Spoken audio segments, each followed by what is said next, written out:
The Galactic Empire, a coalition of over 1,000 alien species, thrived in peace for over 4,000 years. Its existence was defined by order, a near-utopian civilization where conflict had been replaced with diplomacy, guided by intricate treaties and traditions. For the Empire, war was an outdated concept, one buried in history, deemed unnecessary in a realm that had achieved perfect harmony. Yet, for humanity, the youngest and most unpredictable members of the Empire, this peace felt more like control, a forced alignment with rules they hadn't helped create but had accepted, out of necessity, to gain a place in the galaxy. Far on the Empire's frontier, humanity had begun expanding into new territories, driven by their innate curiosity and boundless ambition. These colonies represented humanity's future, a fragile dream nurtured on the outer edges of known space. One such colony, Artemis 9, was humanity's pride, a beacon of their resilience, built on a rocky, desolate planet and transformed into a thriving outpost through sheer grit and determination. But one day, communication from Artemis 9 abruptly ceased. No signals, no distress beacons, nothing. As if the colony had vanished into thin air. In the days that followed, human officials scrambled for answers, reaching out to the Empire's governing council. They petitioned with urgency, demanding a full investigation. The humans were met with polite indifference, told that the situation would be looked into at the earliest convenience. Bureaucratic voices repeated phrases like, "lack of evidence," and "no immediate threat." The Empire's representatives were calm, methodical, and unmovable, adhering to protocol with chilling detachment. Weeks passed, and with each day, humanity's frustration grew. On Earth, leaders gathered, expressing their outrage over the Empire's inaction. The media buzzed with speculation, showing the families of those missing on Artemis 9, parents and children desperate for answers. The colony's absence was felt deeply. And humanity, despite their attempts to fit into the Empire's diplomatic mold, felt an anger that no words could quell. The Empire saw them as impulsive, but this wasn't impulsivity. It was a fierce loyalty to their own. Desperate, humanity's leaders issued an ultimatum, a final plea that demanded action from the Empire. The Council's response was swift and dismissive. The matter would need further deliberation. The tone was calm, patronizing, as if humanity's pleas were no more than the demands of a child needing pacification. But the message was clear: no immediate action would be taken. The disappearance of a single colony was too insignificant to disrupt the Empire's hallowed peace. In an emergency council session, humanity's leaders debated their options. They knew the Empire was vast, its resources unimaginable, but they could no longer wait for bureaucrats to save their own. This was about more than protocol. This was about survival. The choice was difficult but clear. Humanity would take matters into their own hands. The decision resonated with a heavy finality. If the Empire wouldn't protect them, then humanity would protect itself, no matter the cost. The moment was historical. Humanity prepared a formal message to the Empire. Calmly, firmly, and without any hint of hesitation, the message declared humanity's intent to protect their people. And in doing so, they declared war. The galaxy trembled in disbelief when the declaration of war was broadcast across the Empire. It was a message unlike anything the Empire had witnessed in millennia, a species, unprovoked, calling for conflict against an established, peace-driven galactic power. The very notion of war had been antiquated, a relic of a distant past. The Empire had crafted its identity around diplomacy and cooperation. But humanity's sudden break from that tradition was more than an act of rebellion. It was a declaration that the old ways of peace were fragile, and that humanity would not bow to them any longer.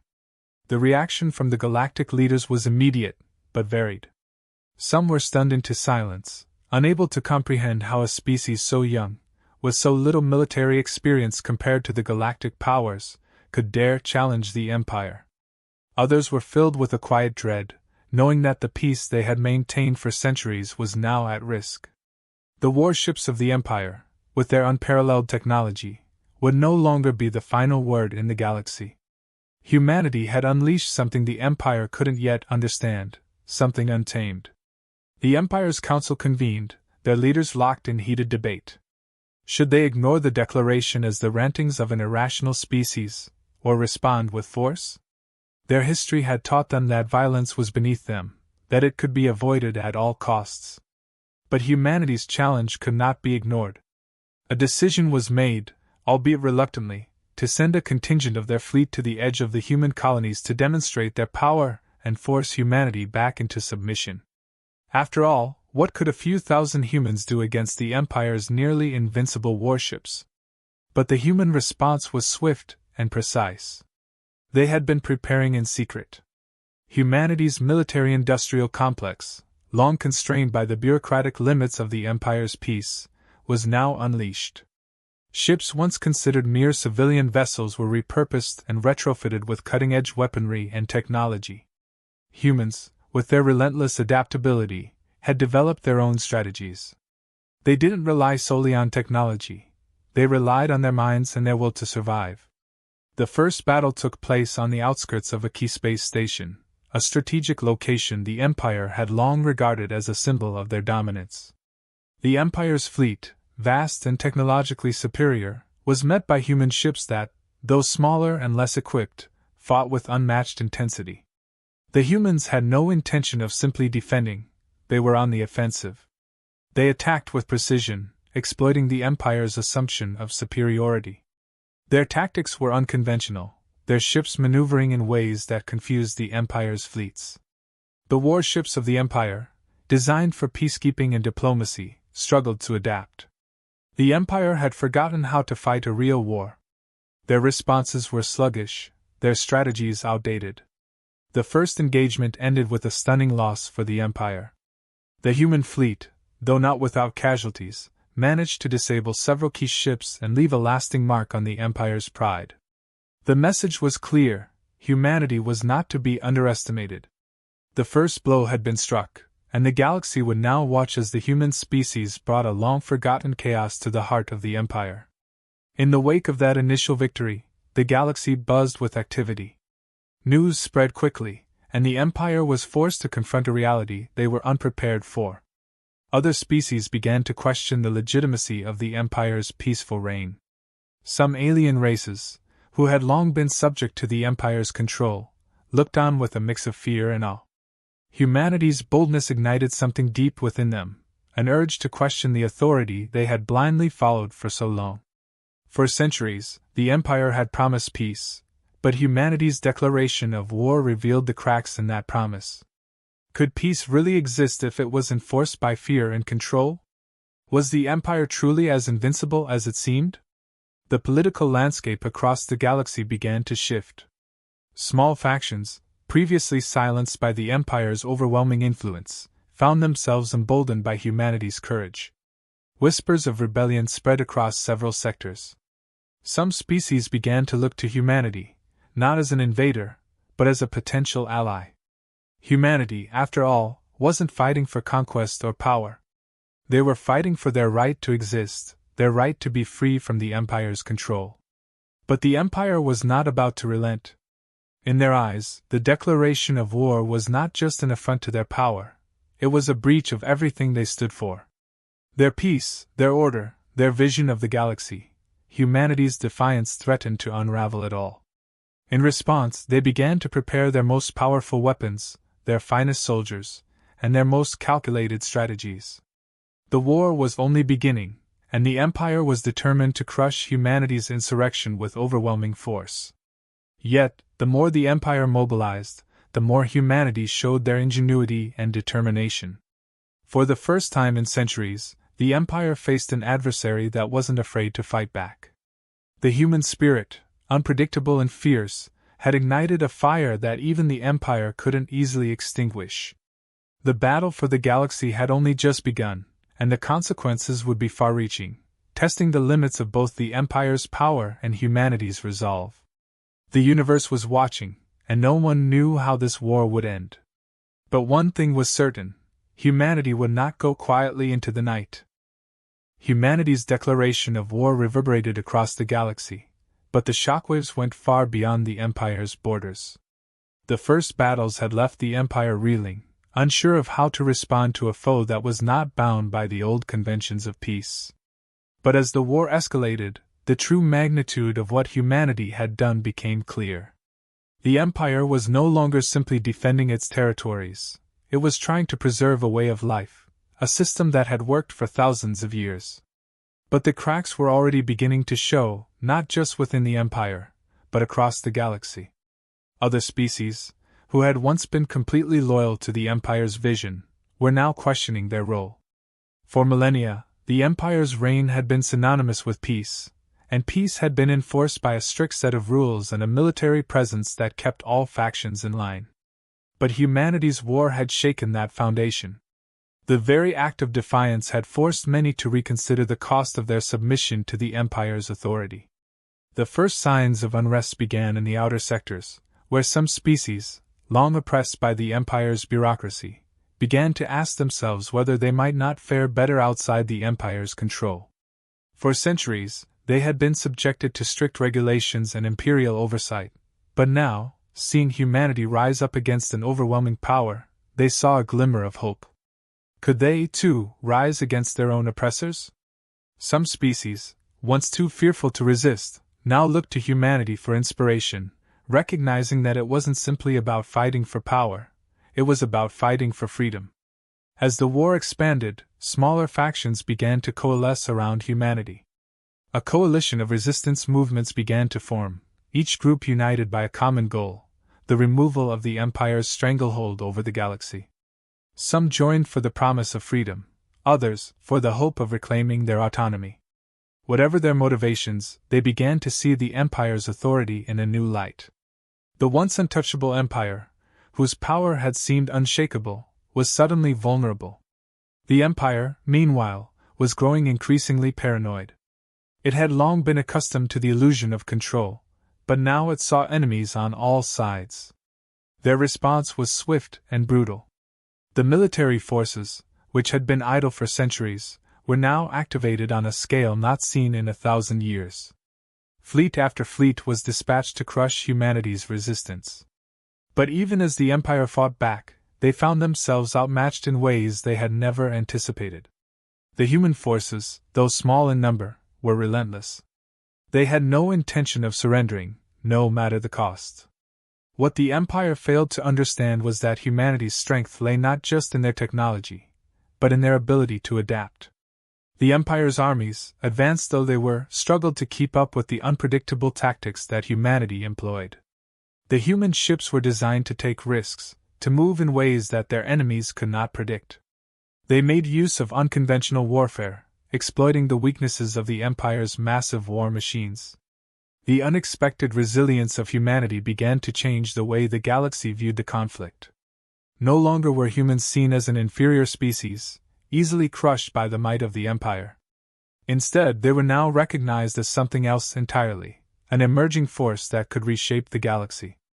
Even those species who remained loyal to the Empire had to admit, albeit begrudgingly, that humanity's courage was unmatched. They had challenged the Empire's dominance, and in doing so, had sparked something much larger. The shifting tides of war were no longer confined to the battlefield. Political allegiances shifted as well. With the Empire's credibility in question, several factions within the galaxy began to reconsider their loyalty to the peaceful regime that had long dominated their lives. The galaxy, once a symbol of unity under the Empire's reign, was fracturing. And humanity, once considered the galaxy's least predictable and most volatile species, was emerging as its most crucial player. Amidst this turmoil, alliances began to form. Humanity, in its relentless pursuit of victory, found itself joining forces with species that had long been under the Empire's thumb. These new allies were not just fighting to help humanity, they were fighting for their own freedom. They saw humanity's war not as an invasion, but as a spark that had ignited their own struggle for self-determination. The Empire's once unified front was now cracking, with many species abandoning their complacency and joining the fight. But not all species were willing to break from the Empire so easily. Some saw humanity's actions as reckless, a dangerous gamble that could destroy the peace they had fought so long to preserve. To them, The risks of war outweighed any potential benefits. These factions clung to the old ways, hoping that the conflict would burn itself out, that the Empire could reassert control and restore order. Still, the momentum had shifted. The Empire's ability to quash dissent was weakening as it became clear that humanity had no intention of backing down. The war was no longer just about military might, it had become a battle for the soul of the galaxy itself. Was the Empire's peace built on cooperation and goodwill, or had it simply been enforced by fear and control? As humanity's war continued to gain ground, the political landscape of the galaxy became increasingly unstable. With each new victory, more species questioned the Empire's right to rule. The galaxy was no longer the peaceful, harmonious place it had once been. The Empire had lost its monopoly on power, and in its place, new alliances were forming, new hopes were rising. Humanity had broken the status quo, and in doing so, had set the stage for a new era. Whether that era would be one of freedom or destruction remained to be seen. What was certain, however, was that the war was far from over. And with each passing day, the stakes grew higher. The war had escalated beyond anyone's expectations. As humanity pressed on, its efforts were not just about striking military targets anymore. The conflict had turned into a full-scale rebellion, and the galaxy was no longer simply divided by loyalty to the Empire or humanity. It was divided between those who were willing to fight for the future and those who clung to an outdated notion of peace. The balance of power had shifted dramatically, and the Empire now found itself in a battle to maintain not just its political authority, but its very existence. The leaders of the Galactic Empire, who had long been accustomed to the pacifism of their society, now faced a terrifying reality. The human resistance was more than just a nuisance, it was an existential threat. The Empire had underestimated humanity's resolve and their ability to fight under the most dire of circumstances. Now, the once formidable bureaucratic system that had sustained the Empire for centuries was overwhelmed, struggling to respond to the rapid changes brought on by the war. The Empire's complacency had led them to this point, and they were now scrambling to adapt. Military strategy, once a mere formality for the Empire, was now a high-stakes game of survival. Humanity, which had once been thought of as an unruly, undisciplined force, was proving to be a nightmare for the Empire's military leadership. The human tactics were unpredictable, chaotic even, yet they were proving to be highly effective against the Empire's rigid, methodical methods. The Empire's vast warships, designed for grandiose battles and strategic conquest, were now vulnerable to human ingenuity. Their slow, ponderous movements made them easy targets for the nimble and versatile human forces. What had once seemed impossible, a galaxy-defying rebellion, was now a reality that the Empire could not ignore. At the same time, the human side of the war was not without its own struggles. The initial fervor of rebellion, fueled by a righteous anger, began to face the harsh reality of extended warfare. The cost of battle was taking its toll on humanity's forces. Losses mounted on both sides, and the political pressure to win grew heavier. Not all human leaders were unified in their approach, and dissent began to bubble within the ranks. Some factions called for more extreme measures, while others, weary of the prolonged conflict, questioned whether continuing the war was worth the price. The toll on civilian populations was growing, and some questioned whether the ideals that had started the rebellion were worth the sacrifices being made. But even as doubts crept in, humanity's resolve remained unshaken. Their unity, born of a deep sense of shared purpose, had carried them this far. They were not fighting for land or power, they were fighting for something more fundamental, the right to choose their own destiny, free from the control of a 1,000-year-old empire that saw them as little more than an experiment gone awry. This belief drove them to continue, even in the face of overwhelming odds. They fought not just for themselves but for the galaxy that had long been under the Empire's iron grip. The political leaders of the Empire, desperate to suppress the rebellion, began to turn to more drastic measures. After a series of devastating defeats, the Empire authorized the use of their most secretive and deadly weapon, the Peacekeeper, a massive weapon capable of wiping out entire planets in an instant. It was a last-ditch effort to bring the war to an end. The human forces had no choice but to scramble, knowing that this weapon, if deployed, could eradicate everything they had fought for in a single strike. But even as the Peacekeepers' deployment was imminent, something unexpected happened. The rising tide of rebellion, fueled by humanity's own resolve, was beginning to inspire the very species that had once been loyal to the Empire. These races, long subjugated by the bureaucratic rule of the Empire, began to see their own potential in the human struggle. They were no longer content to sit idly by, watching as the Empire used them as pawns in its endless pursuit of control. The rebellion was no longer just about humanity, it had become a galactic cause. Factions from all corners of the galaxy began to join the human-led resistance. The first real cracks in the Empire's once unified command structure started to appear. Some former allies of the Empire secretly supplied weapons and resources to the rebels, hoping to tip the balance of power in their favor. Others, more boldly, took up arms themselves, staging their own uprisings in the outer colonies. The once mighty Empire was now fragmented, its very foundations beginning to crumble. In the face of this mounting internal resistance, the Empire's leadership was forced to reconsider their strategy. The Peacekeeper, once seen as the ultimate weapon, was now a symbol of their desperation.